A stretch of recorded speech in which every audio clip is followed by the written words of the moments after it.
श्रावण सोमवार की कथा के अनुसार अमरपुर नगर में एक धनी व्यापारी रहता था। दूर दूर तक उसका व्यापार फैला हुआ था। नगर में उस व्यापारी का सभी लोग मान सम्मान करते थे। इतना सब कुछ होने पर भी वह व्यापारी अंतर्मन से बहुत दुखी था, क्योंकि उस व्यापारी का कोई पुत्र नहीं था। दिन रात उसे एक ही चिंता सताती रहती थी। उसकी मृत्यु के बाद उसके इतने बड़े व्यापार और धन संपत्ति को कौन संभालेगा। पुत्र पाने की इच्छा से वह व्यापारी प्रति सोमवार भगवान शिव की व्रत पूजा किया करता था।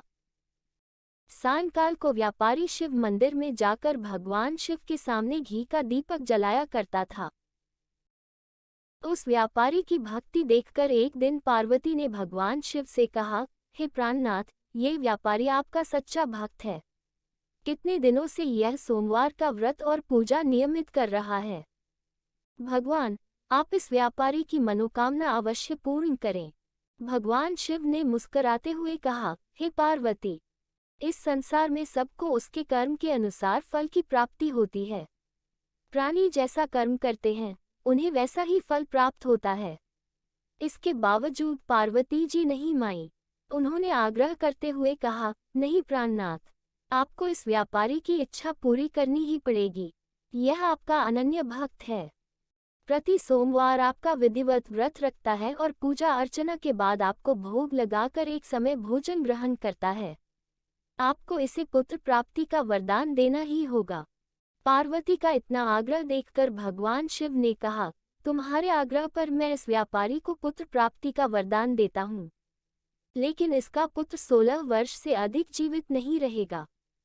उसी रात भगवान शिव ने स्वप्न में उस व्यापारी को दर्शन देकर उसे पुत्र प्राप्ति का वरदान दिया और उसके पुत्र के 16 वर्ष तक जीवित रहने की बात भी बताई। भगवान के वरदान से व्यापारी को खुशी तो हुई, लेकिन पुत्र की अल्पायु की चिंता ने उस खुशी को नष्ट कर दिया। व्यापारी पहले की तरह सोमवार का विधिवत व्रत करता रहा। कुछ महीने पश्चात उसके घर अति सुंदर पुत्र उत्पन्न हुआ। पुत्र जन्म से व्यापारी के घर में खुशियां भर गईं। बहुत धूमधाम से पुत्र जन्म का समारोह मनाया गया। व्यापारी को पुत्र जन्म की अधिक खुशी नहीं हुई, क्योंकि उसे पुत्र की अल्पायु के रहस्य का पता था। ये रहस्य घर में किसी को नहीं मालूम था। विद्वान ब्राह्मणों ने उस पुत्र का नाम अमर रखा। जब अमर 12 वर्ष का हुआ तो शिक्षा के लिए उसे वाराणसी भेजने का निश्चय हुआ। व्यापारी ने अमर के मामा दीपचंद को बुलाया और कहा कि अमर को शिक्षा प्राप्त करने के लिए वाराणसी छोड़ आओ। अमर अपने मामा के साथ शिक्षा प्राप्त करने के लिए चल दिया। रास्ते में जहां भी अमर और दीपचंद रात्रि विश्राम के लिए ठहरते, वहीं यज्ञ करते और ब्राह्मणों को भोजन कराते थे। लंबी यात्रा के बाद अमर और दीपचंद एक नगर में पहुंचे। उस नगर के राजा की कन्या के विवाह की खुशी में पूरे नगर को सजाया गया था। निश्चित समय पर बारात आ गई, लेकिन वर का पिता अपने बेटे के एक आंख से काने होने के कारण बहुत चिंतित था। उसे इस बात का भय सता रहा था कि राजा को इस बात का पता चलने पर कहीं वह विवाह से इनकार न कर दे, इससे उसकी बदनामी होगी। वर के पिता ने अमर को देखा तो उसके मस्तिष्क में एक विचार आया। उसने सोचा, क्यों न इस लड़के को दूल्हा बनाकर राजकुमारी से विवाह करा दूं। विवाह के बाद इसको धन देकर विदा कर दूंगा और राजकुमारी को अपने नगर में ले जाऊंगा। वर के पिता ने इसी संबंध में अमर और दीपचंद से बात की। दीपचंद ने धन मिलने के लालच में वर के पिता की बात स्वीकार कर ली।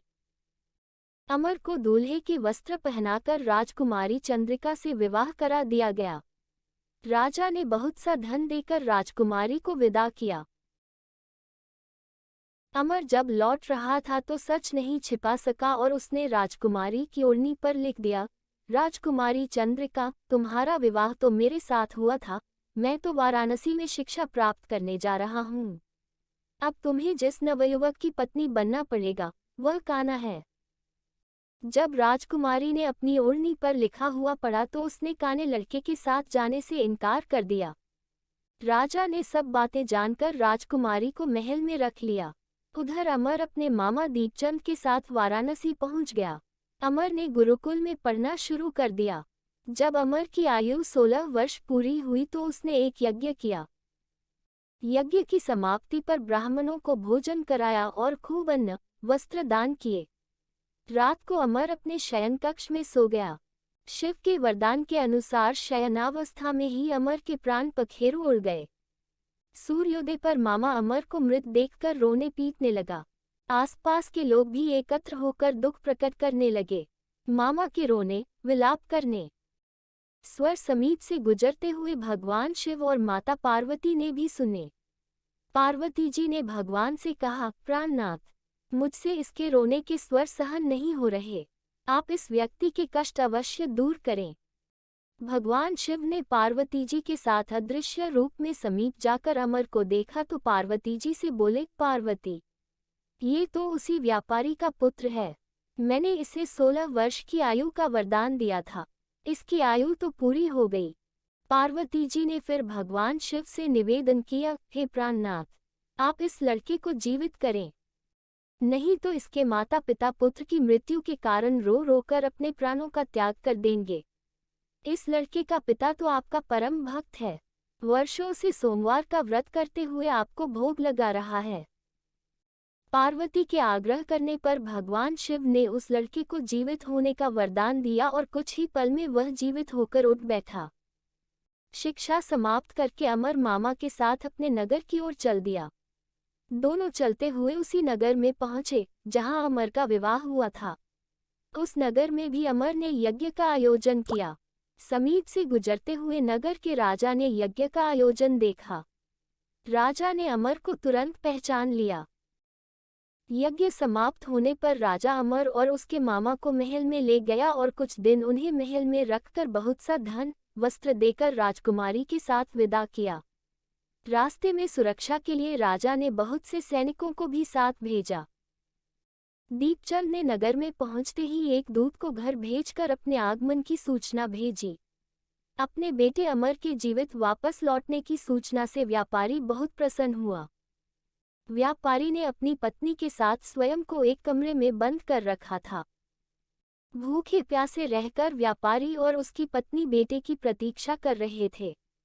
उन्होंने प्रतिज्ञा कर रखी थी कि यदि उन्हें अपने बेटे की मृत्यु का समाचार मिला तो दोनों अपने प्राण त्याग देंगे। व्यापारी अपनी पत्नी और मित्रों के साथ नगर के द्वार पर पहुंचा। अपने बेटे के विवाह का समाचार सुनकर पुत्रवधू राजकुमारी चंद्रिका को देखकर उसकी खुशी का ठिकाना न रहा। उसी रात भगवान शिव ने व्यापारी के स्वप्न में आकर कहा, हे श्रेष्ठी, मैंने तेरे सोमवार के व्रत करने और व्रत कथा सुनने से प्रसन्न होकर तेरे पुत्र को लंबी आयु प्रदान की है। व्यापारी बहुत प्रसन्न हुआ। सोमवार का व्रत करने से व्यापारी के घर में खुशियां लौट आईं।